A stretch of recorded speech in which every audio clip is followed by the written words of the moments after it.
In the depths of night, long before the light of stars touches the earth, in the purest blue of the sky, there lived a being. Even hearing her name, you feel a lightness. Umay, 2 syllables, 4 letters. But in this name lies the compassion of an entire universe. Tonight, I will take you into the embrace of that universe. Sink a little deeper into where you've settled your mind. Release the tension in your body. Surrender the weight of your shoulders to the bed. Because this story will carry you to the blue sky. You just let yourself go. Umay's story is not a story to be told in haste. It requires patience. It requires peace. And perhaps, most of all, it requires the courage to endure silence. Now that you've found that courage, let us begin. Imagine, if you will, an endless steppe. Stretching from horizon to horizon, where there are no obstacles, only grasses dancing with the wind. The sky is so vast that when you lift your head, you feel both small and part of everything. Right there, in the deepest point of that blueness, Umay existed. She has always existed. The Sky Mother's call. The ancient Turks called Umay Mother, but she was not just a mother. Consider that in the first breath of every child born, Umay's fingers are present. She touches the forehead of every baby in swaddling clothes. In every mother's milk lies her abundance. Umay is invisible, but everywhere. Just as air, just as sunlight seeps into every corner, she has permeated every home, every tent, every nomadic family's heart. So, who is Umay?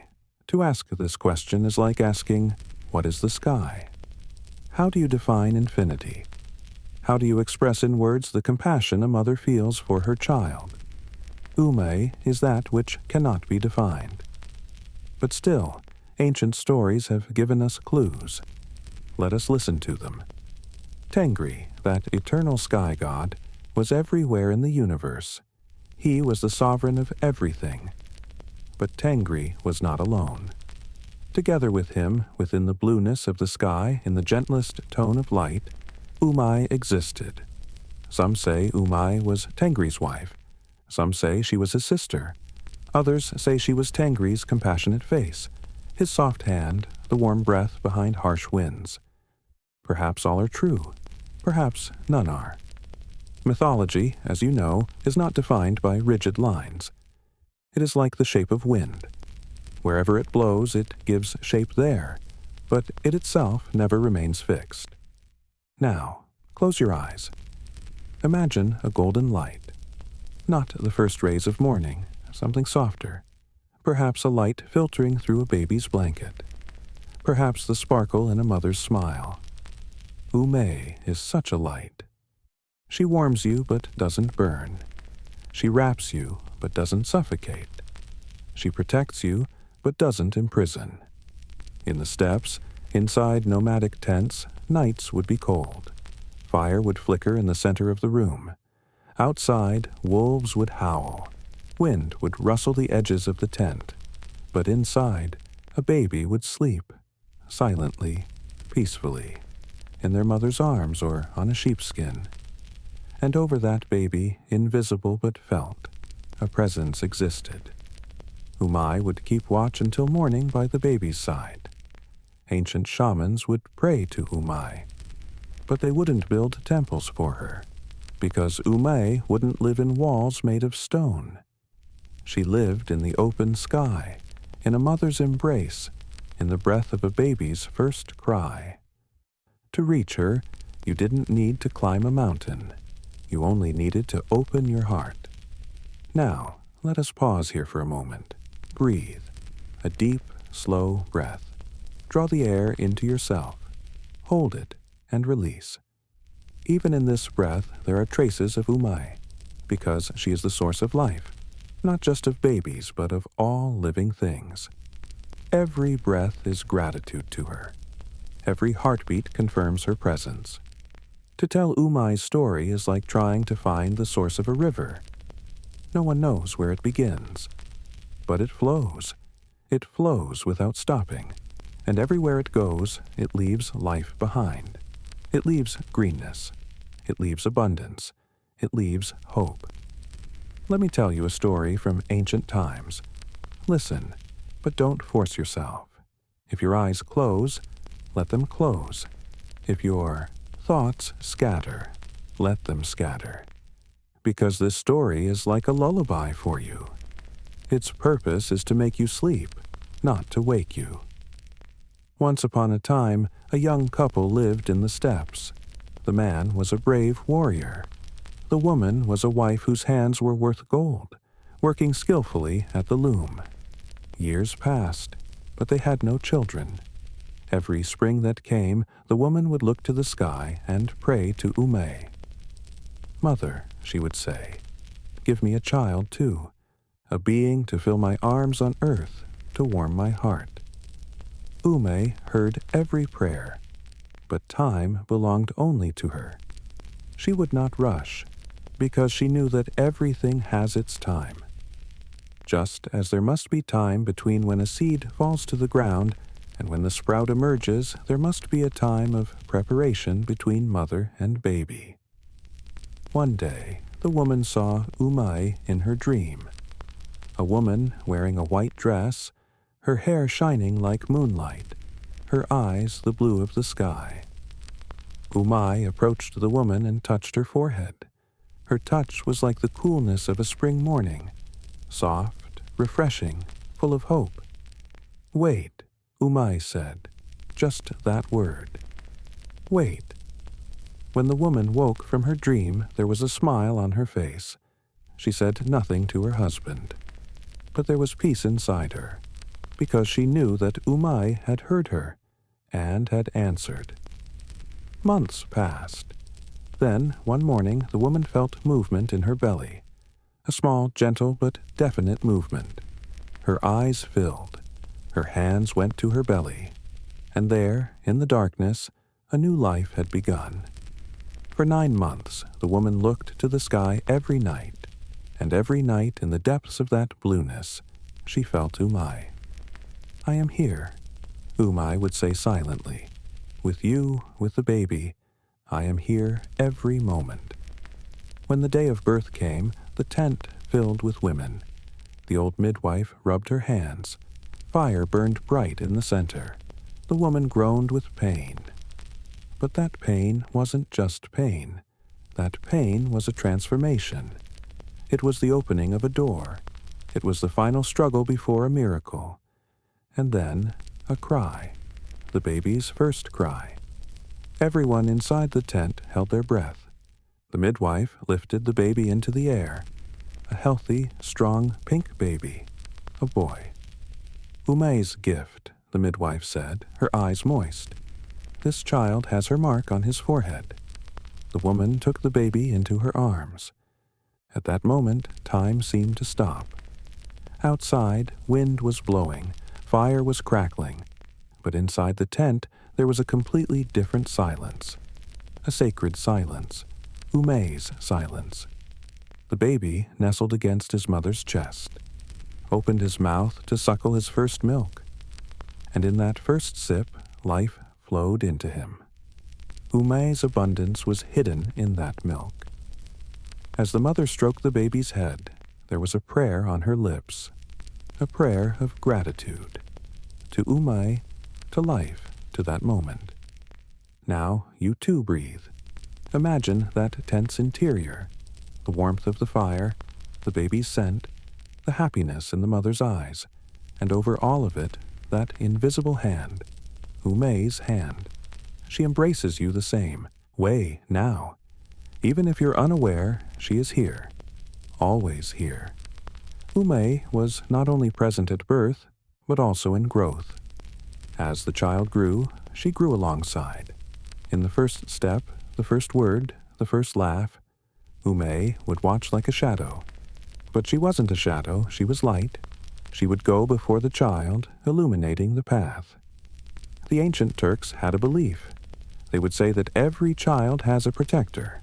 That protector is Umay. If the child falls ill, Umay heals them. If the child falls, Umay catches them. If the child becomes frightened, Umay calms them. Every moment mothers cannot see, Umay sees. Every moment mothers cannot touch, Umay touches. But what about when the child grows up? What about when they become an adult? Does Umay disappear? No, never. She only changes form. She's no longer at the cradle side, but inside the heart. She no longer sings lullabies, but becomes conscience. She can no longer be touched, but that soft voice inside you, the one that forgives mistakes, that whispers that starting over is possible. That voice is Umay's voice. Umay is a mother goddess, but this doesn't make her only the goddess of women. No, she is the source of the maternal instinct, the feeling of compassion, the protective reflex within every human being. Whether man or woman, old or young, there is a piece of Umay within you. That piece is what makes you human. The children of the steppes grew up in a harsh world. Cold winters, long journeys, uncertain tomorrows. But still, they carried a warmth inside them, because they knew that Umay exists. No matter how high the sky is, no matter how distant it seems, Umay is there, and she is with them. Shamans would invoke Umay's name in their rituals, beat drums, and dance. But Umay would come not in noise, but in silence. After the drum fell silent, after everyone collapsed from exhaustion, when the fire flickered, Umay would appear then. No one would see her, but everyone would feel her. A shaman once said to a young apprentice, "If you want to summon Umay, don't shout. Whisper.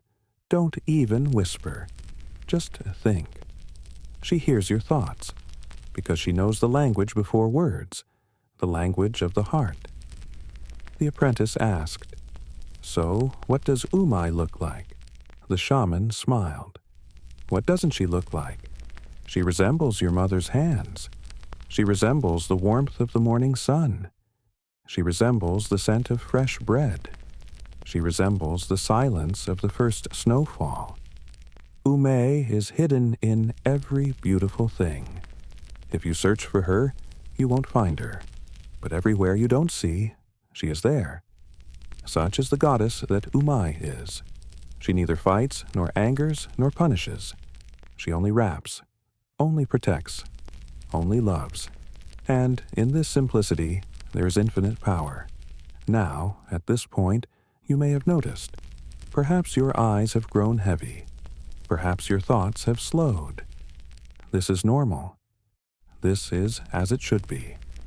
Because Umay's story is like a sleeping medicine. Soft, effective, harmless. If this story brings you peace, if this narrative accompanies you in the darkest hours of the night, you may subscribe to this channel if you wish. Nothing else is expected of you. Just take care of yourself. And if these stories help along that path, I will be here every night with a new story. May Umay Mother protect you. Now, let us return to Umay's story, because there is still much to tell, and we will not rush. Never. Do you know what Umay's symbol was? Birds, especially white-winged birds. Stork, dove, owl. But most of all, the eagle, because the eagle flies to great heights. It approaches the sky, and Umay is in the sky. Ancient legends tell that when a baby is born, Umay sends them a bird. That bird protects the baby's soul. There is an invisible winged being at the baby's head. As the child grows, that bird grows too. When the child begins to walk, the bird begins to fly. And until the child dies, that bird is with them. Nomads would hang bird feathers above their tents. "This is Umay's sign," they would say. "In this house, children are protected. In this house, there is abundance. In this house, the Sky Mother's hand reaches." There was another belief, too. If a woman wanted to become pregnant, She would go outside at the first light of morning, look to the sky, and watch a bird's flight. If the bird flew to the right, a girl child. If it flew to the left, a boy child. But if the bird flew straight up, then it would be Umay's special gift. Perhaps twins. Perhaps a child who would be very talented from birth. Of course, these were just beliefs. But don't underestimate the power of belief. Belief shapes reality. When a woman becomes pregnant believing in Umay, that pregnancy is experienced differently than normal. There is not fear, but confidence. Not anxiety, but peace. Because she knows she is not alone. Umay is with her at every step. At midnight, when a mother cannot sleep, when her baby cries, when exhaustion seeps into her bones, that is when Umay is closest. She places her hand on the mother's forehead. "You can endure," she says silently. "You are strong, you are a mother, and I am with you." Umay is invisible but powerful. She is not a physical being, but her effect is beyond the physical world. She is hidden in emotions, hidden in love, hidden in compassion. And these emotions are the world's most powerful forces. Consider, a baby is born. That baby knows nothing, cannot speak, cannot walk, cannot even fully open their eyes. But that baby loves, knows how to love, recognizes their mother's scent, calms when they hear their mother's voice. How is this possible? Because Umay has placed love inside that baby. Before birth, when the soul was still forming, Umay inoculated that soul with love. And this is why, no matter how harsh the world is, no matter how much difficulty is endured, love always wins. Because love is Umay's gift, and Umay is never defeated. The nights of the steppes are long. The stars are too numerous to count. Families gathered around the fire tell stories. Elders pass down the past to the young. And at the end of every story, Umay's name is always mentioned. Umay protected us, they say. Umay gave us children. Umay brought health. Umay scattered abundance. Umay is not just a name. She is a hope, a guarantee, a promise, a bridge extending from sky to earth. At the cradle's side, Umay. Now let us speak of the cradle, because the cradle is Umay's throne. The cradle is her temple. The cradle is the place where she is most present with humans. Among the ancient Turks, the cradle was not just an object. It was sacred. When a cradle was made, a tree was not cut randomly. It was chosen carefully. Pine tree was most preferred because it was sturdy, but sometimes poplar, sometimes willow was also used. Before the tree was cut, a prayer would be said. "O tree," they would say, "we will take a piece from you, but this piece will become a nest for a new life. Umay's hand will touch this cradle. Please do not withhold your blessing from us." After the cradle was made, a shaman would be called. The shaman would burn incense over the cradle, sage, jasmine, sometimes mountain flowers. As the smoke enveloped the cradle, the shaman would murmur. The words came from the ancient language. Not everyone knew the meaning of the words, but everyone felt their energy. "Umay, bless this cradle," the shaman would say. "Umay, protect the child who sleeps in this cradle. May evil spirits stay away. May illnesses not approach. May there be only peace, only health, only growth." When the cradle was ready, first a lambskin would be spread inside. Soft, warm, clean skin. Then a small pillow would be placed. Its inside was filled with bird feathers or sheep's wool. Everything was prepared thinking of the baby's comfort. Because if the baby is comfortable, Umay is comfortable. If Umay is comfortable, the home is peaceful. The baby's first placement in the cradle is a ceremony. The family gathers. The grandmother takes the baby in her arms. slowly approaches the cradle, reads a prayer over the cradle, then gently lays the baby in the cradle. The baby may cry, may remain silent.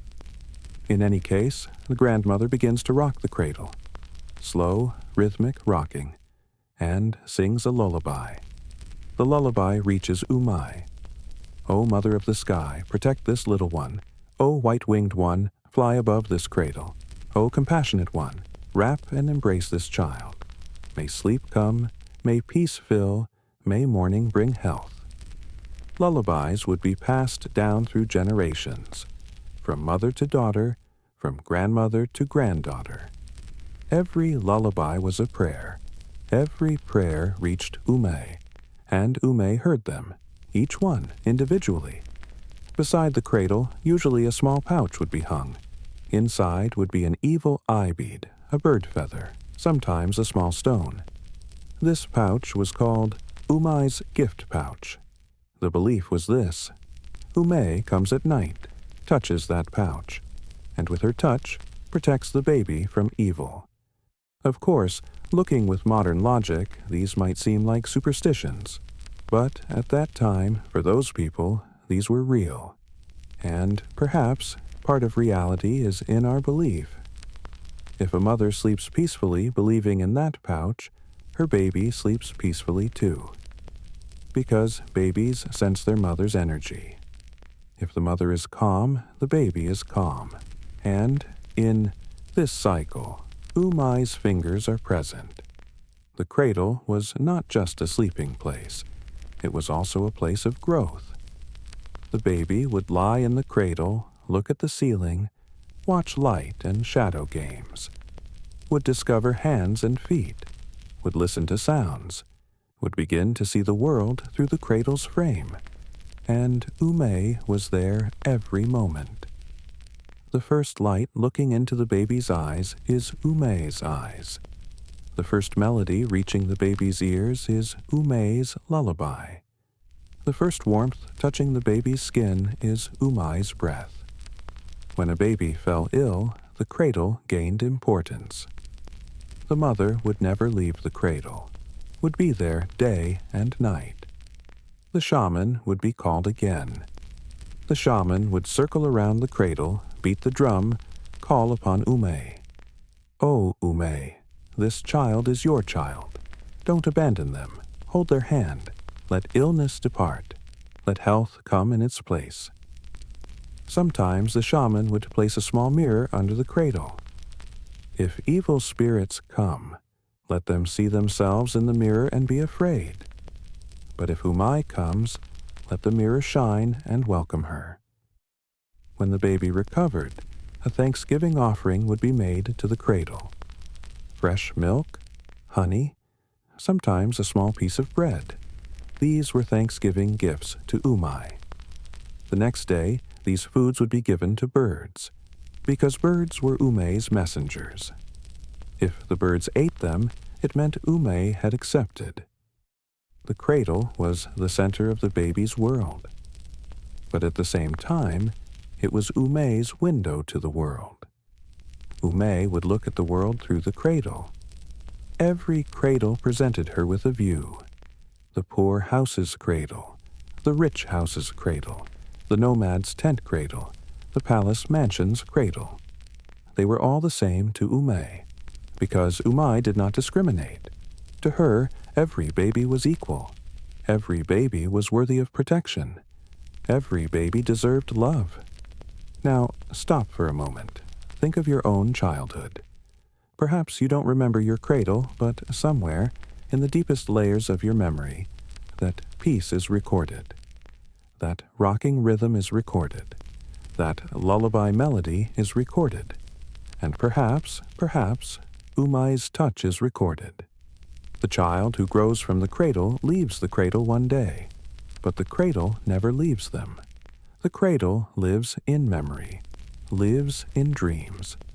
When peace is sought, a person unconsciously returns to that cradle, seeks that rocking, seeks that safe, bounded, protected space. Umay knows this, and therefore, even though you've left the cradle, Umay is still yours. She is not just the baby's Umay. She is the adult's Umay, too. She has only changed form, no longer at the cradle side, but in your conscience's voice. No longer singing lullabies, but that calming whisper inside you. The voice that says, everything will be all right. That is Umay's voice. In the steps, cradles would be passed down from generation to generation. A grandmother would give the cradle in which she raised her own children to her grandchildren. This cradle has seen 3 generations, she would say. Healthy children have slept in this cradle. Umay's blessing has permeated this cradle. Preserve it. Sometimes the cradle would become very old. Its wood would crack, its paint would peel, but it would never be thrown away. Because that cradle was not just a piece of wood. It was a family history. It was a monument to Umay. That cradle would be repaired, repainted, reinforced, and made ready for a new baby. A family could not be without a cradle. If there was no cradle, that family was considered not yet complete. The young couple's first task after marriage was to prepare a cradle.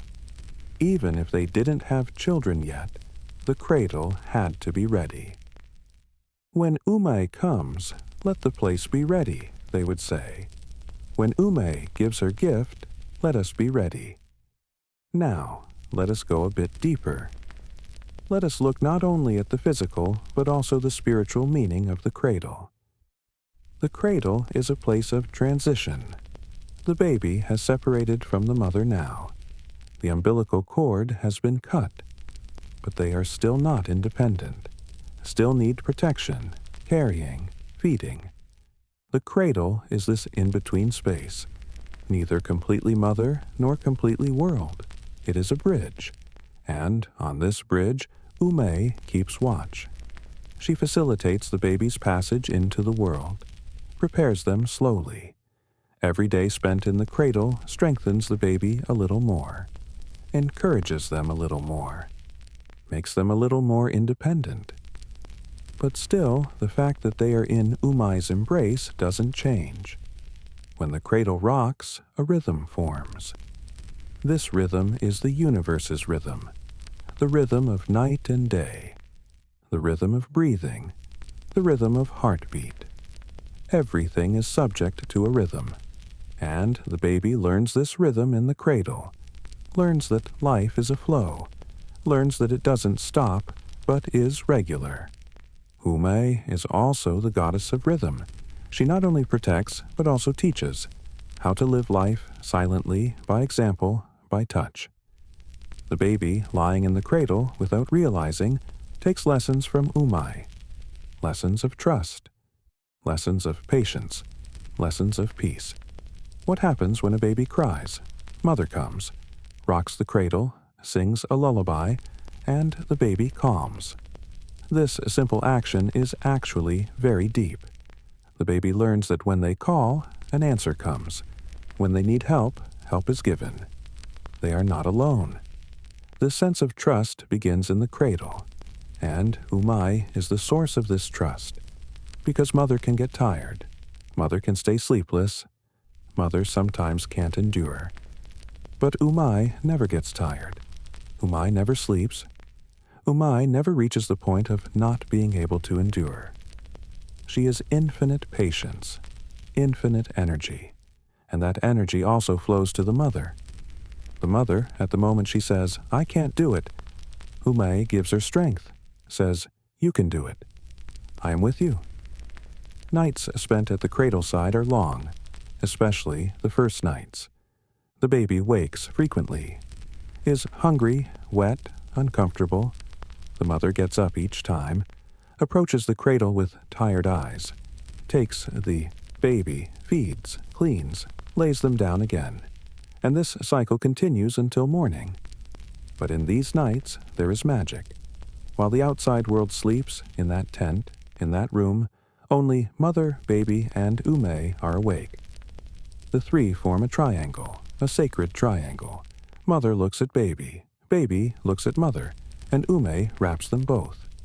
In those moments, time flows differently, as if it has stopped, as if only that moment exists. No past, no future, only now, only that breath, only that touch. And in this state, Umay is closest, most felt. When morning comes, when the sun rises, the world wakes, but the baby in the cradle is still sleeping. The mother silently looks out the window. Sunbeams fall on the cradle. The baby is like a small angel shining in the light. The mother smiles. The exhaustion is still there, but at the same time there is happiness. A deep, indescribable happiness. This happiness is Umay's gift. The cradle is not reserved for nights only, of course. It is also used during the day. The baby naps in the cradle. Mothers take the cradle outside, place it in the shade of a tree. The baby listens to the rustling of leaves, hears the chirping of birds, feels the coolness of the breeze, and these experiences nourish their soul. Umay is also within nature, in trees, in wind, in birds. She is not only in the sky, but also on earth. When the baby makes contact with nature, they actually make contact with Umay. And this contact strengthens them, makes them feel that they are part of life. In some cultures, cradles were made portable. Nomads would tie the cradle to a camel's back. During the journey, the baby would rock in the cradle. As the camel walked, the cradle would rock, and this rocking would put the baby to sleep. Umay was there on those roads too, in deserts, mountains, plains, everywhere. During the journey, when camp was made at night, the cradle would be the first thing set up. First the cradle, then the tent, they would say, because the cradle is the heart of the home. Wherever the cradle is placed, that becomes home. Wherever Umay is, that becomes sacred. There was another belief about cradles. Babies born on a full moon would be stronger, because the full moon reflected Umay's full power. Babies born on those nights were Umay's special gifts. They were called moon children, and it was believed that these children would have special talents. On full moon nights, cradles would be taken outside. The baby would be put to sleep in the moonlight. May Umay's light shine on the baby, they would say. May the moonlight give the baby strength. And indeed, it was observed that babies slept more peacefully on those nights. Perhaps the moonlight had an effect. Perhaps it was just the power of belief. In any case, the result was the same: peace. When speaking of cradles, one must also mention awakening rituals. When the baby was 6 months old, a ceremony would be held. In this ceremony, the baby would be lifted from the cradle and seated on the ground. Toys would be placed around them. Whichever toy they reached for, their future would be interpreted accordingly. If they reached for a book, they would be a scholar. If they reached for an arrow, a warrior. If they reached for money, a merchant. But before what the baby chose mattered, there was another detail. Before being removed from the cradle, a prayer would be said to Umay. "O Umay, you protected this baby in the cradle. Now they are descending to the ground. Now they will have more contact with the world. Please protect them still. The cradle is changing, but may your protection not change." This prayer symbolized an important transition.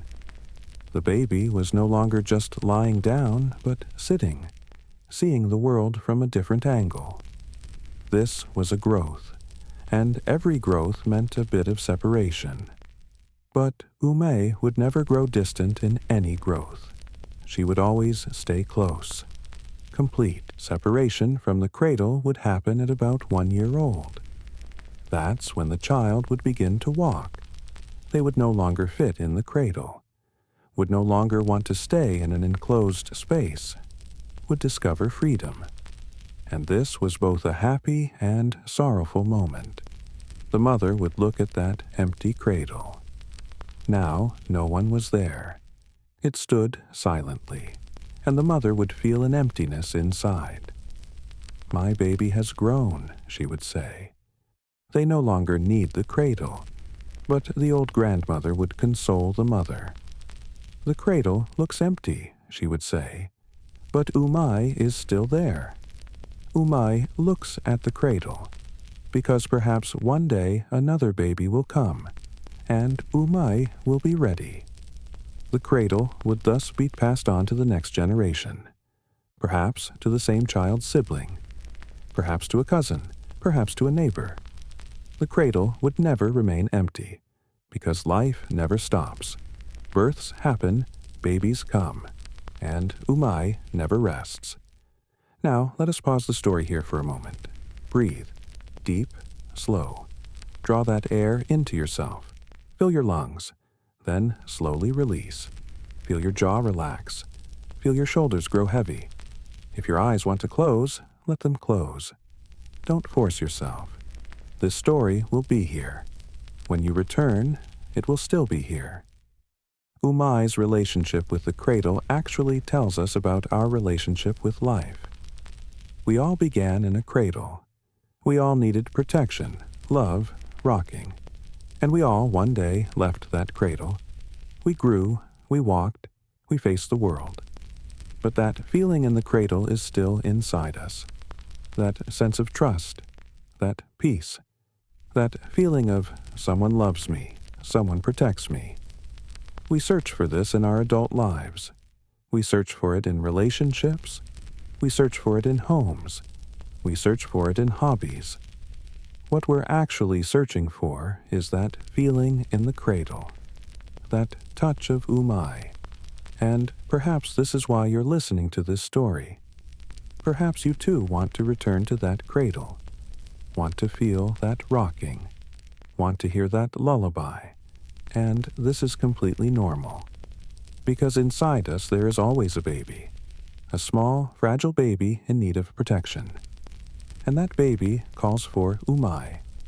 Umay hears, always hears, and answers. Perhaps you don't see, perhaps you don't hear, but you feel, in a moment of peace, in a moment of comfort, in a feeling of everything will be all right. In those moments, Umay is with you. The cradle is a symbol of Umay. But a symbol is not just a sign. A symbol is connected to reality. The cradle is real. The baby's need is real. The mother's exhaustion is real. And Umay's presence is just as real. Perhaps you cannot see it physically, but its effect shows itself in the physical world. A baby sleeping peacefully is Umay's work. A child growing with confidence is Umay's work. A mother looking with love is Umay's work. All are connected to each other. All are part of a web. And at the center of that web is Umay. Night is deepening. Silence is growing heavier. Cradles stand all around the world. Some rocking, some motionless. Some full, some empty. But over all of them there is an invisible hand. Umay's hand. That hand blesses. That hand protects. That hand loves. And you, now, listening to this story, perhaps you are remembering your own cradle. Perhaps you don't remember. But your soul remembers. Your body remembers. Your cells remember. Because the cradle is not just a place. The cradle is a feeling of trust, a feeling of peace, a feeling of love. And these feelings are Umay's gift, forever. The mother's secret. Umay's shadow. The first rays of morning filter through the edge of the tent. The fire has slowly died down through the night. Ash still gives off a faint warmth. Outside, birds begin to wake. The first chirps are heard. The world prepares for a new day. But inside the cradle, the baby is still sleeping. Their face is peaceful. Their breathing is regular. Small hands clasped on their chest. and above the cradle, invisible but definitely there, Umay waits. Motherhood is not an easy journey. It never has been, in ancient times and now. But in ancient times, mothers were not alone. Umay was there. Not just as a belief, but as a reality, Umay was there. Mothers would take refuge in her, would draw strength from her, would complain to her, and Umay would listen. A mother wakes in the middle of the night. The baby is crying. Mother is tired, very tired. Her eyes are about to close, but she gets up because the baby is crying, and mothers cannot bear their babies crying. Something inside them compels them. They feel compelled to get up, go, comfort. Mother approaches the cradle, takes the baby in her arms. The baby's forehead is warm, slightly feverish. Mother worries. Is she sick? What should I do? Should I call the shaman? But then a voice comes from within, a calm, soft voice. Be calm. Your baby is fine. She's just teething. It's normal for her to be a bit warm. Wrap her tight. Sing a lullaby. It will pass. Mother trusts that voice, because that voice is not her own voice. That voice is Umay's voice. Umay places this voice inside every woman who has become a mother. Inner voice, intuition, maternal instinct. Whatever you call it, the source is the same. Umay. Mother wraps the baby tightly, lays her against her chest, begins to rock slowly, and sings a lullaby. The words of the lullaby come from generations, from her grandmother, from her mother, now to her. And now she too sings it to her own baby. Hush, baby, hush. May Umay come to you, white-winged birds. May they fly above your head until morning. The baby slowly calms. The crying stops. Breathing steadies. Eyes close. Falls asleep. Mother waits a bit longer, to be sure. Then slowly lays the baby in the cradle, rocks the cradle, and returns to her bed. But before sleeping, Mother looks to the sky. At the top of the tent there is a small opening. Through it, stars are visible. Mother whispers silently, "Thank you, Umay. Thank you." And that thanks reaches the sky. Umay hears and smiles, because this is her purpose, to help mothers, not to leave them alone, to give them strength. Motherhood is not just a physical state. Motherhood is spiritual too. When a mother gives birth to her baby, she doesn't just give birth to a person. At the same time, she undergoes a transformation within herself. She is no longer just herself. She is responsible for another's life. This responsibility both strengthens and exhausts. Umay understands this transformation, because she too is a mother goddess. She is the eternal mother. Every mother is a reflection of Umay, and Umay is inside every mother. Some days, mothers struggle greatly. The baby falls ill. Money troubles arise. Husband is away at war or hunting. Housework is endless. Exhaustion seeps into bones, and the mother for a moment says, "I can't do it." Those moments, Umay is closest. Those moments, Umay touches the mother. "You can do it," she says. "One more day, one more hour, one more minute. You are strong, you are a mother, and I am with you." Mother feels that touch. Perhaps not consciously, but deep down something changes. She finds strength. She doesn't know where it comes from, but it comes. And she continues. One more step, one more breath. This is Umay's miracle. Invisible but effective. Silent but powerful. Umay doesn't come with storms, doesn't come with thunder, doesn't show herself with lightning. She comes with silence, with a whisper, with a touch. And this is enough. This is the mother's secret. How do they become so strong? How do they become so resilient? How do they become so selfless? Answer, Umay, because they are not alone. Behind them there's an invisible army, Umay's army. the souls of all past mothers, the hope of all future mothers, all unite, form a power, and that power flows from within the mother. In ancient times, mothers would work collectively. When a woman gave birth, other women would surround her. They would care for the baby, help the mother, take over household chores. This was not just practical help. This was sharing Umay's energy. Each woman would bring her own piece of Umay, and all together they would be stronger. A mother carries the mother of all mothers, they would say. When a mother cries, Umay cries. When a mother laughs, Umay laughs. To hurt mothers is to hurt Umay. This is why, in society, respect was shown to mothers. Not just courtesy, but sacred respect. Because mothers were Umay's representatives, they brought life into the world. And life was the most sacred thing. A woman is different before and after becoming a mother. Everyone knows this. But what is the source of this difference? Just hormones? Just experience? No. The source is Umay. When a woman becomes a mother, Umay forms a bond with her, an eternal bond. A bond that continues even after death.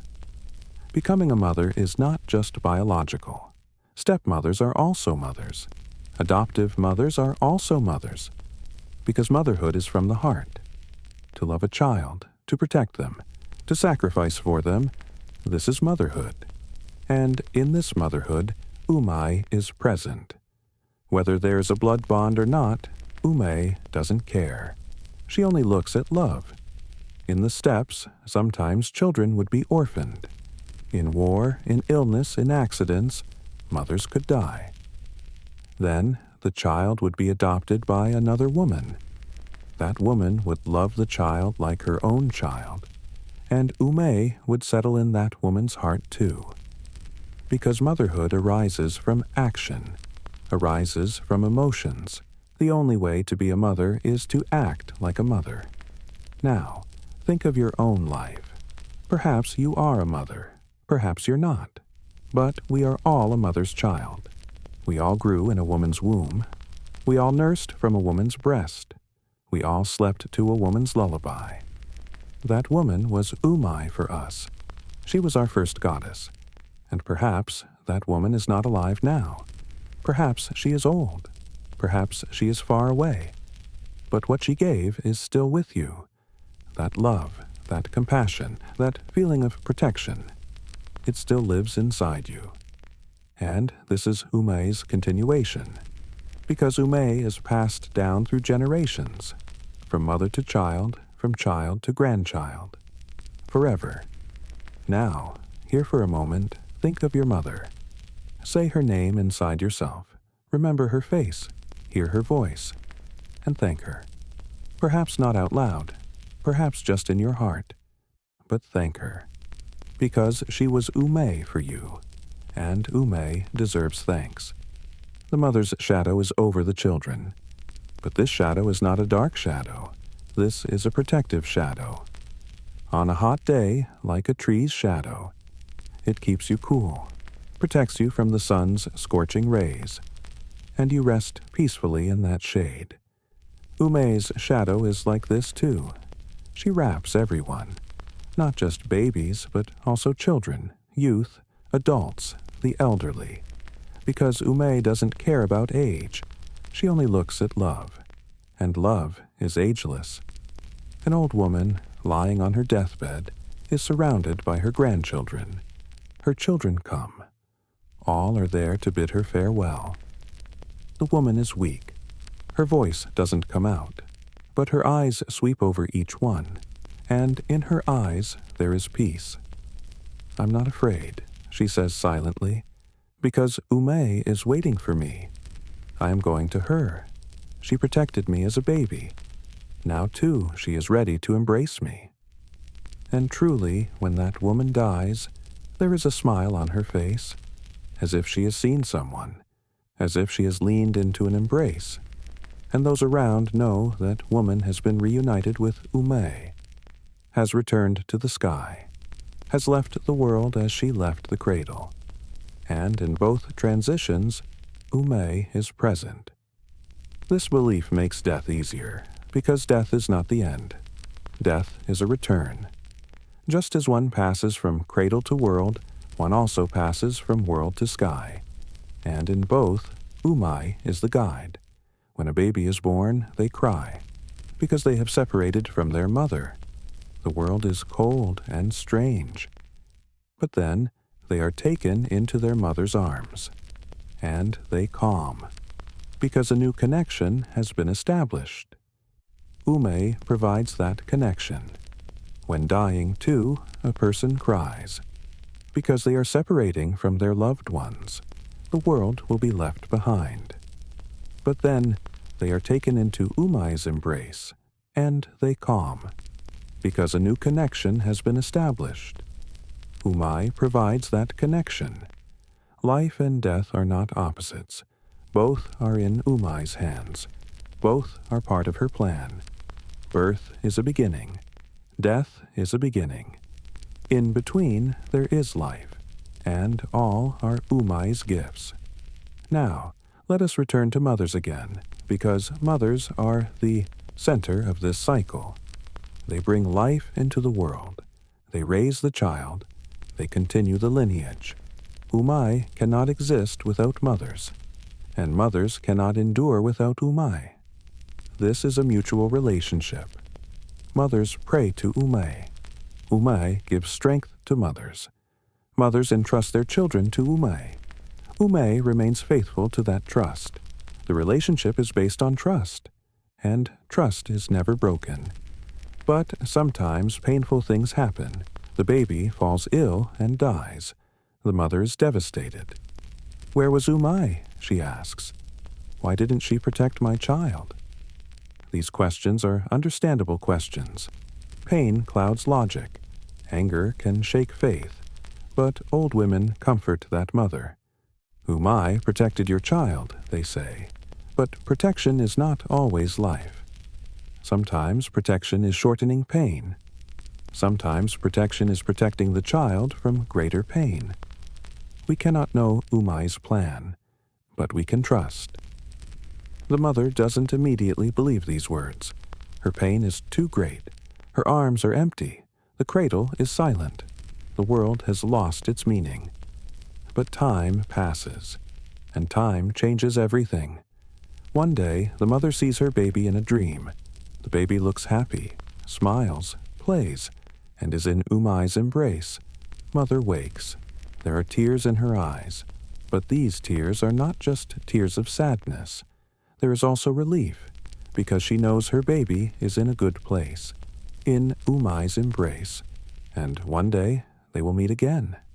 This belief doesn't completely eliminate the pain, but makes it bearable, because it gives hope, hope of reunion, hope of being together forever in the sky. And this hope is Umay's gift. The burden of mothers is heavy, but they don't carry that burden alone. Umay carries it with them. Society carries it with them. Family carries it with them. And together, every burden becomes lighter. In ancient times, there was a proverb: "The mountain that carries the mother does not collapse." This saying emphasized the value of the mother. But at the same time, it also emphasized the importance of supporting the mother. Society had to support mothers, because without mothers there would be no society. And Umay was the symbol standing at the top of this structure. She, the mother of all mothers, the protector of all children, the soul of all families. To show respect to Umay was to show respect to mothers. To show respect to mothers was to show respect to life. Now, take a deep breath. Hold. Release. If your eyes are growing heavy, let them grow heavy. If your thoughts are scattering, let them scatter. Because this story is a wave. It carries you. You just let yourself go. The mother's secret is actually not a secret. Everyone knows, but everyone also forgets. Mother is love. Mother is sacrifice. Mother is patience. Mother is strength. And all of this comes from Umay. A child looks at their mother. My mother is the strongest person, they say. And they are right, because in the mother there is Umay's power. Infinite, inexhaustible power. That power comes from love. And love is the strongest power. But mothers are also human. They too get tired, cry, grieve. They too make mistakes, break, and rise again. Does this make them weak? No. This makes them real, because real strength is not in not falling. Real strength is in being able to fall and rise. Umay knows this truth. She doesn't expect perfection. She only expects love. A mother feeds, raises, protects her child with love. Sometimes she does this flawlessly, sometimes flawed. But in every case, she does it with love. And this is enough. Enough for Umay. Think of a mother scolding her child. The child has made a mistake. Mother is angry. Her voice has risen. The child is scared, crying. Mother pauses for a moment, looks into the child's eyes, sees the fear in those eyes, and her heart tightens. Immediately, she takes the child in her arms. I'm sorry, she says. I just worried. I got angry because I love you, but I shouldn't have yelled at you. The child hugs their mother. It's okay, Mom, they say. I'm sorry too. Right there, Umay is present, in that embrace, in that apology, in that forgiveness. Because Umay is the goddess of love, and love always forgives. Mothers are not perfect, but to their children they are perfect, because they look with love, and love covers every flaw. A child grows, becomes an adult, thinks they no longer need their mother, builds their own life, gets married, has children, and gets busy, forgets to call mother, postpones visiting. But then, one day, something happens, perhaps an illness, perhaps a difficulty, perhaps just exhaustion, and at that moment, the child calls their mother. Mom, they say on the phone, you're okay, right? Mother laughs when she hears the voice. I'm fine, dear. How are you? I missed you. I missed you too, Mom. A short conversation, but a deep connection. The child, after hanging up the phone, feels peace. Their mother's voice still does them good, still calms them, still takes them home. This bond never breaks. Age advances, distance increases, but the bond remains. Because that bond is a bond woven by Umay. It is strong, it is eternal, it is a sacred bond. And this bond is not just between mother and child. This bond is among all humanity, because we are all Umay's children. We all were born under the same sky. We all listened to the same lullabies. We all received the same love. This connects us to each other. Even if we are strangers, even if we are distant, even if we are different, we are all Umay's children, and this makes us siblings. In the steppes there was a proverb, do not harm Umay's child, because tomorrow they could be your sibling. This saying was a call for compassion. It reminded people to treat each other well, because all were children of the same mother. Umay does not discriminate. Rich or poor, strong or weak, beautiful or ugly, none of it matters. She only looks at the heart, and every heart deserves love. Every heart deserves Umay's touch. Now, place a hand on your own heart. Feel its beating. Regular, strong beats. Those beats are the rhythm of life, and that rhythm is Umay's gift. May each beat be a thanks. May each breath be a prayer, because you are alive, and being alive is the greatest gift. Mothers give us this gift. They carry us for 9 months in their womb. They suffer birth pain. They stay awake through nights.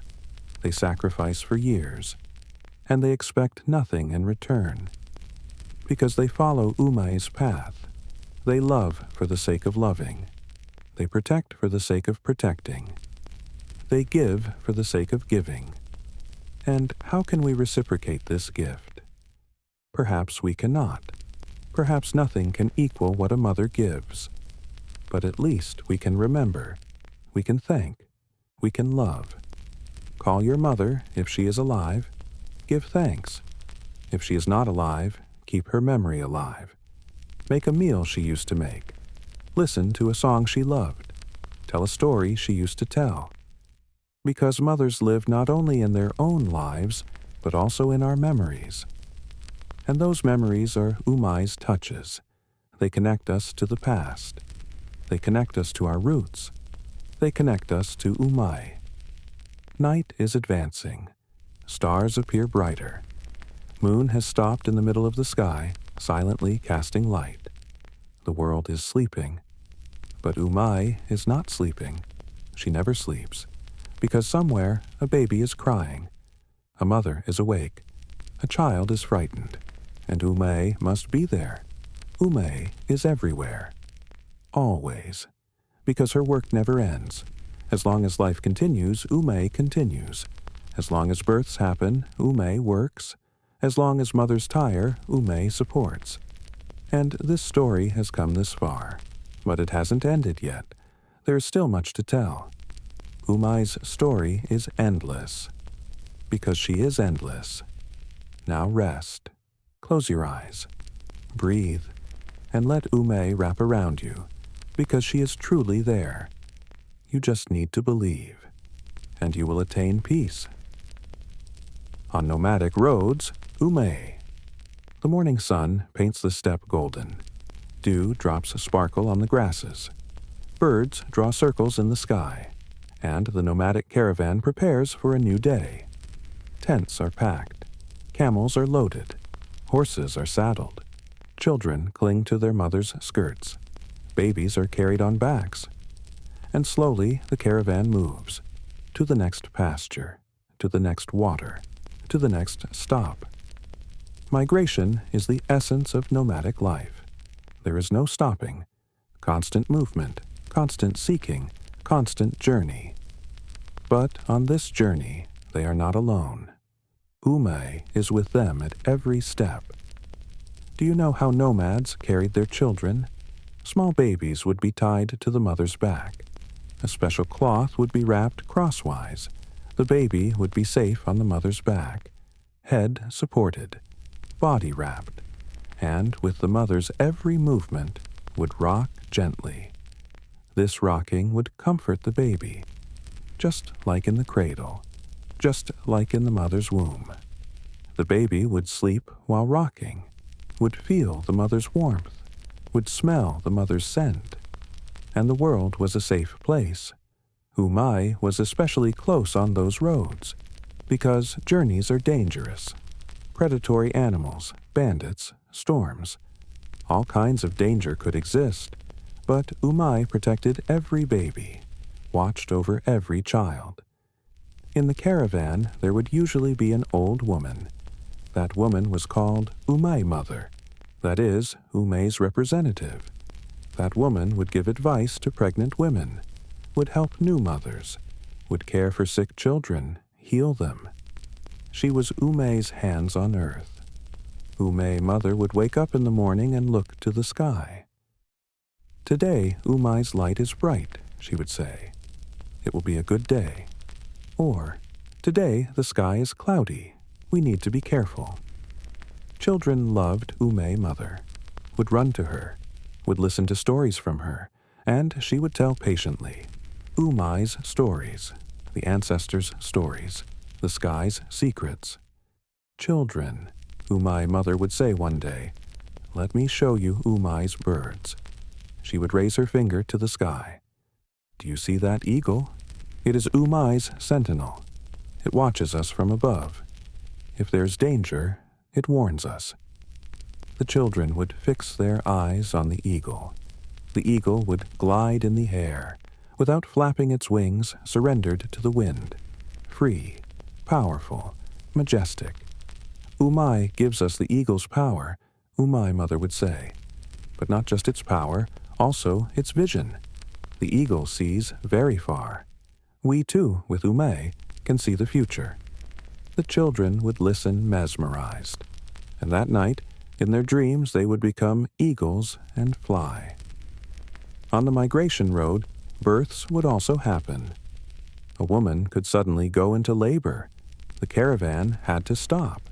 A tent had to be set up, and the woman would give birth there. This was a risky situation. Because there was time pressure. The caravan couldn't stay in one place too long. But at the same time had to be given to the mother and baby. Umay mother would step forward in those moments. Together with other women, she would manage the birth. No rush, she would say. Umay is here. She controls time. The baby will come when ready, and we will be ready. When birth began, the entire caravan would fall silent. Men would wait a bit away. Children would watch with curiosity, and women inside the tent would witness the miracle. When the baby was born, a cry of joy would rise. Umay mother would lift the baby into the air. Umay's gift, she would shout. A new life, a new hope. The caravan would camp there that day. A celebration would be held. A small feast, music, dance, laughter. Because birth was not just one family's joy, but the entire community's joy. Every baby was the community's future. Every baby was proof of Umay's presence. But sometimes birth wouldn't go well. The baby could be stillborn, or the mother could lose her life in childbirth. In those times the grief was great. Tears would be shed. Mourning would be held. But still, Umay would not be blamed. Umay took a child, they would say. It means that child would be better in the sky. Umay called them to her side. Or Umay took a mother to her side. It means that mother completed her duty. Now she should rest. This belief would lighten the pain. Death was not an end, but like a passage. And in that passage, too, Umay was the guide. Nomadic children would take on responsibility at a very young age. A 5 or 6-year-old child would herd sheep. An 8 or 9-year-old child would know horses. A 10-year-old girl would weave, cook. But this responsibility was not just a burden, it was also a source of pride. Children would feel useful, would feel part of the family, and this feeling would strengthen them.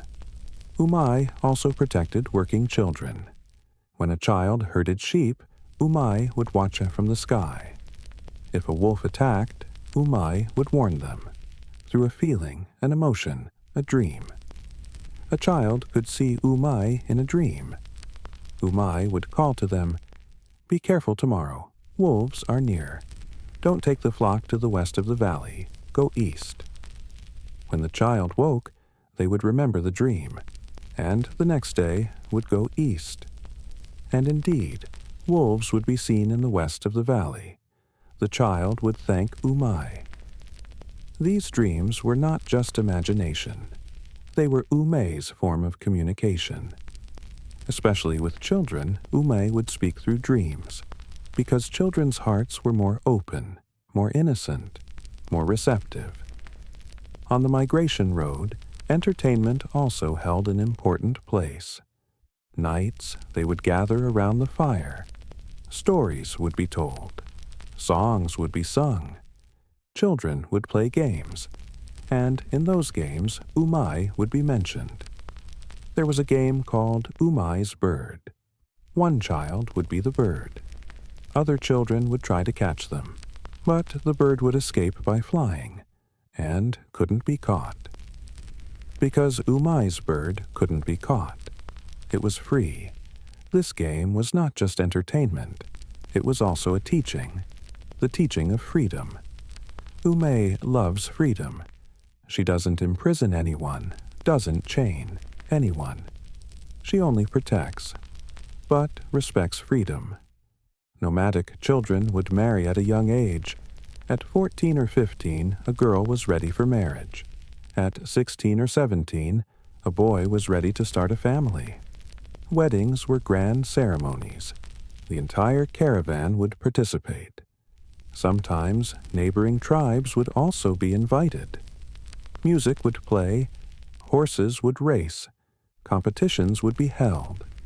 But the most important moment of the wedding was the union of bride and groom. The shaman would hold their hands, would look to the sky, and would call upon Umay. "O Umay, these two young people are becoming one today. Bless them, give them children. May their home be abundant.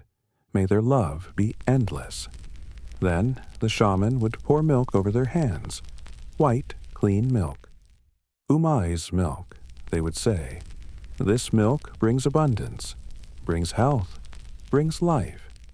Bride and groom would sip from the milk, and in that sip they would make a promise to remain faithful to each other, to protect each other, and to raise their children in Umay's way.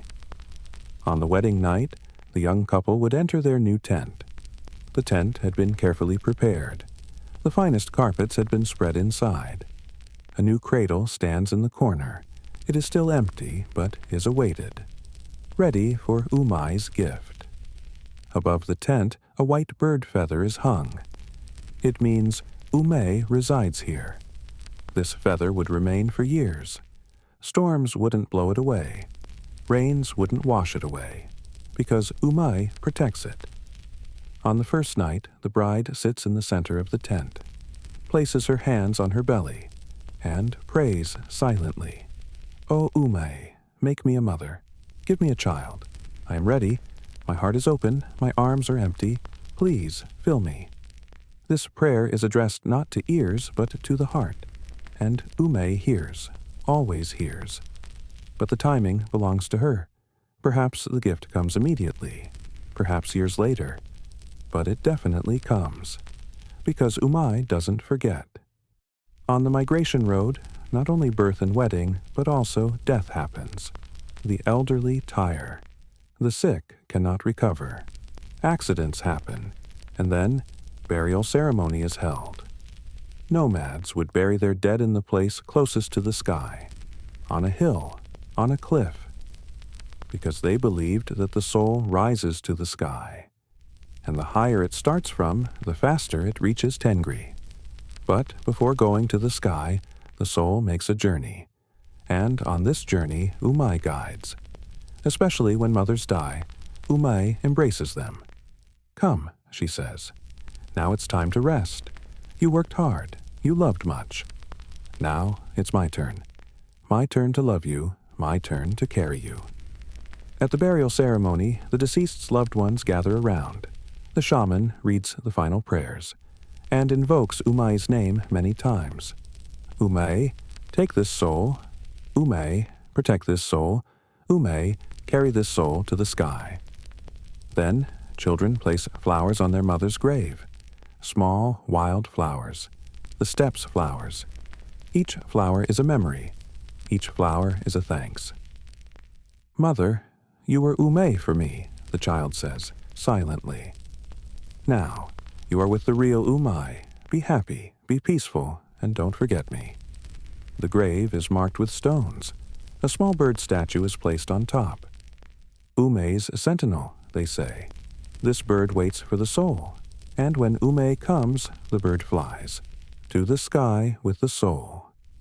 Nomadic caravans would visit certain places every year, sacred places, places where their ancestors' graves were. Then prayers would be said, sacrifices would be made, thanks would be given to Umay. "Umay, you extend our lineage. Umay, you protected us. Umay, you gave us children. We thank you. We are grateful." These ceremonies were not just tradition. They were also a reminder. We are a link in a chain. Before us were our ancestors. After us will be our grandchildren, and this chain is protected by Umay. Now, think of a nomadic child. Wakes in the morning, steps out of the tent, sees the endless steppe. The sky is so vast it makes you dizzy. The horizon is so distant it seems like a dream, but the child doesn't fear, because they know that this vastness is Umay's embrace. This greatness is Umay's love. The child herds sheep, rides their horse, feels the wind on their face, feels the sun on their skin, and in everything feels Umay. She is not only in the sky, she is in the wind, in the sun, in the earth. She is everywhere. Nomadic life is a harsh life. There is no luxury, no comfort, constant movement, constant uncertainty. But at the same time, it is a free life, in harmony with nature, aligned with the universe's rhythm. And in this harmony, Umay's fingers are present. Nomads would listen to nature, the sound of the wind, the sound of rain, the sound of animals, and in those sounds they would hear Umay's messages. One day, a storm breaks out. The sky darkens, lightning flashes. The caravan takes shelter in a cave. Everyone is frightened. Children cry, animals are agitated. But Umay Mother is calm. "Don't be afraid," she says. "This is just Tengri's voice. He speaks sometimes. But Umay protects us. The cave is Umay's gift. This place is safe." And indeed, the storm passes. The sky clears. The sun shines again. And the caravan continues on its way. There have been no losses. Umay has kept her word. On the migration road, sometimes other tribes are encountered, sometimes friendly, sometimes hostile. If friendly, camp is made together. Fire is lit, stories are shared, and each tribe tells its own Umay stories. "In our tribe, Umay appears like this," says one. "But with us, Umay appears like that," says another. But all speak of the same essence: motherhood, protection, love. "So," says an old shaman, "Umay is everywhere, in every tribe, in every land. She doesn't belong to just one tribe, she belongs to all humanity." These words express an important truth. Umay is universal. She knows no borders, knows no language, knows no race. She only knows love. Nomadic children would memorize Umay stories at a young age. Nights, at the fire's side, Umay Mother would tell, and children would listen.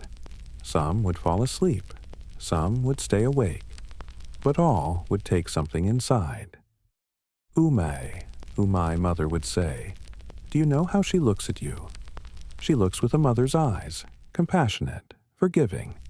She sees every mistake of yours but doesn't punish. She knows every weakness of yours, but doesn't judge. She only loves.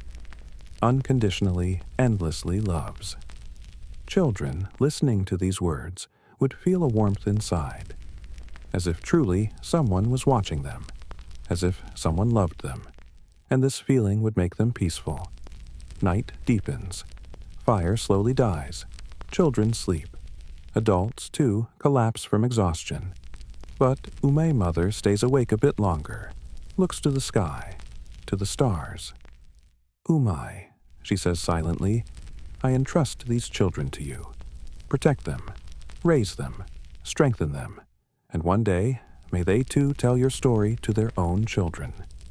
Wind ruffles Umay Mother's hair, as if an answer, as if Umay says, "I heard, I accept." Migration continues, days to weeks, weeks to months, months to years.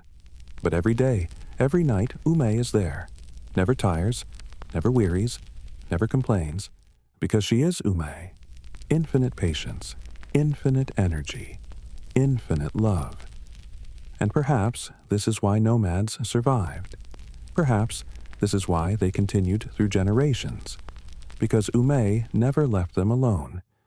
She was with them in every difficulty, was their protector in every danger. Now, as you listen to or read this story, perhaps you're imagining yourself in those steps. Perhaps you're thinking you're a nomadic child. Perhaps you're feeling Umay watching you from the sky. And perhaps she truly is watching. because Umay transcends time and space. She is not only in the past, she is in the present too. In your present, in your bed, in your room.